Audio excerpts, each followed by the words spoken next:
النور بقى، اطفي النور. اطفي النور. اطفي النور بقى.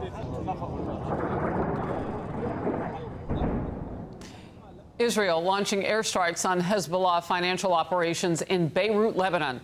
They are trying to destroy those terrorists' banking system. It comes as the United States is now investigating a leak of highly classified intelligence about the moves that Israel was planning for retaliation against Iran. They have every right to do it. How did the leak happen? House Speaker Mike Johnson.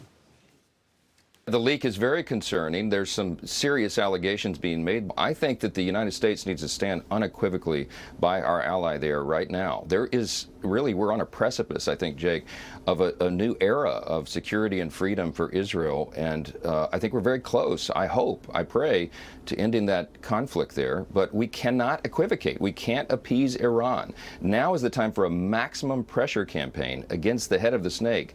Let's go to Trey Yingst in Israel. Trey.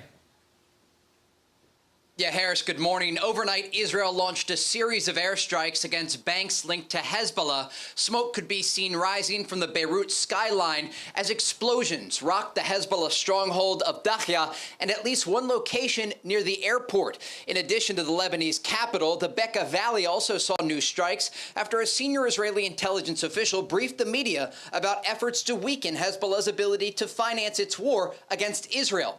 On the ground, Israel is continuing to push deeper into Lebanon, with new soldiers entering each day. Hezbollah also continuing its attacks into northern Israel, firing hundreds of rockets over the border this weekend. With the northern front remaining active, the U.S. Special Envoy Amos Hochstein is in Beirut today for meetings about a path forward to end the war. Israel reportedly gave the U.S. a document last week with its demands for a ceasefire. Among the demands is that Israel wants to maintain an ability to conduct raids into Lebanon in what's being referred to as active enforcement of an agreement. Israel's southern front also remains active, with new evacuation of Palestinian civilians taking place and active ground fighting between Israel and Hamas ongoing. This weekend, 3 Israeli soldiers were killed in Gaza, including an Israeli colonel who served as the commander of the 401st Brigade. Colonel Ehsan Daksa is the highest-ranking Israeli officer killed on the ground in Gaza since the war began. Now, with all eyes on the southern and northern front, there is a major question today about how the Israelis are going to respond to Iran following that ballistic missile attack earlier this month. Harris? Trey, thank you. The Free Press is asking, is the leak by U.S. intelligence meant to sabotage Israel? They say the latest leak could cause Netanyahu's government to decide to share even less of its military planning, a major step given the implications for the U.S. of any Israeli attack on Iran.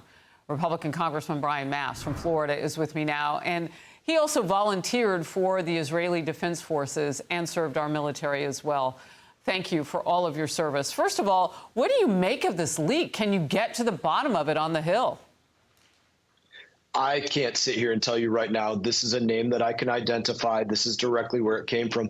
But I can tell you things peripheral to this that tells us there are unfortunately some leaky ships out there. We know that we had in the past Robert Malley, chief envoy to Iran, lost his security clearance. I know for a fact as we speak, there's a senior DoD advisor that was working for an Iranian influence campaign that was working on behalf of Iran to successfully influence American diplomats working in the DoD as we speak. We know that you had people in UNRWA that were working for Hamas. We have people in UNIFIL, which is the group for United Nations that's in Lebanon, that have been working with Hezbollah. So there are a lot of leaks in these ships, and it's hard to say exactly where it's coming from, but we know that it's coming from somewhere. Look, given the implications, and I'll ask you about what those are, but the United States' strongest ally in that region is Israel. So anything that hurts Israel, just like Biden has been saying about Ukraine, hurts the United States. I mean, if what you're saying, that's an act of treason if they worked against us and leaked this material. You said it accurately. Literally an act of treason. Where does that come from and how does it affect us? Israel, as you said, I can't add more to it. They are our greatest aircraft carrier in the region. The best place for any operations to support the United States of America in that region come from Israel, whether it's against Iranian proxies like Hezbollah or whether it's against any of our enemies there. And the intelligence that we need, the cross-training that we need, that's our best aircraft carrier. And you look at what they're looking at doing right now with Iran and the potential for for targets that they might hit. There's great benefit for America there. If they start hitting Iranian oil in response, well, look at what that does to China, who's right now getting, let's say, 3, 4, 5 million barrels of oil a day from Iran, getting money to Iran from China. That's a big way to put China on their heels if Israel attacks them. That's one example of how we're affected in that connection. Wow, that's a lot of great detail for us to dig into. Look, whoever takes over after November 5th, it's going to be important that they have the experience and the acumen to deal with people all over the world on these issues. It's going to be important that maybe they didn't get us into new situations or end Afghanistan badly. So that would be the left side of the ticket I'm pointing at here in terms of where the weaknesses are. But look, let's go to the source. Vice presidential candidate VP Kamala Harris was pressed this weekend on the recent escalation in the Israel-Hamas war. In her words, it's going to be difficult, but we have got to get this war over with. We got to get the hostages out. We need the war to end. The number of innocent Palestinians that have been killed in Gaza, it's really unconscionable. And we have to be honest about that. Any ideas there from how she would handle this situation that is really impending and might still be going on November 6th, the day after? We know from her own words that she wouldn't do anything differently than what Joe Biden has done. But where can we juxtapose that to Donald Trump? Donald Trump, we know his yes is yes, his no is no. What he says he will do, he will in fact do. We know that he has a tremendous backing for Israel. Everything that he did in his first administration with recognizing the Golan Heights, the embassy in Israel, the capital of Israel, he has Israel's back in a way that you just don't see coming out of this administration. And even in this very moment, you see, in my opinion, Joe Biden not willing to stand on the stage alongside Kamala Harris. I think he doesn't want Kamala Harris dragging down his approval rating. Wow.